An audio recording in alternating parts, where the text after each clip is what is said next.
Ay mga finding, welcome sa ating new adventure na naman dito sa mundo ng aking vlog. So ngayon ay nandito tayo ngayon sa La Corona sa Spain. So nagda kami, so makikita nyo yung aking barko si Iona. Kaka-out ko lang sa work ko ngayon, naka-break ako. So ngayon ay isasama ko kayo sa aking short break.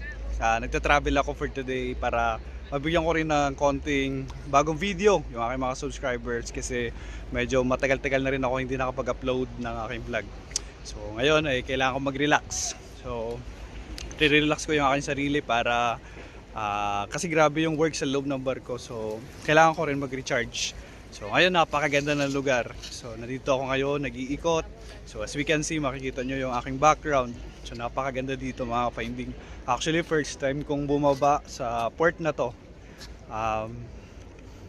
Isang karangalan din sa akin na makababa ako dito kasi talaga naman napakaganda ng port na to. So thankful ako na hindi ako na IPM for today at nakalabas ako at explore ko yung ganda ng lugar na to. So ito yung short video na ginawa ko ay para sa mga subscribers ko na lagi nakatutok at lagi nanonood sa akin sa bawat adventure ko dito sa mundo ng aking vlog.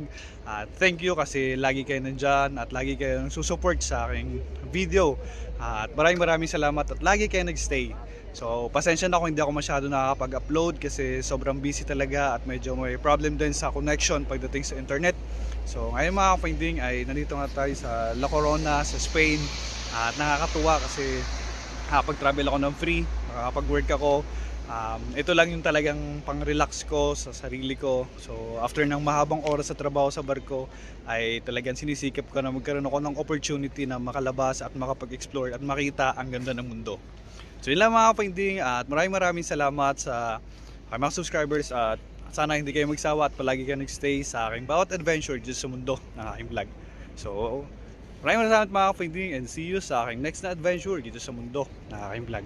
Bye mga finding!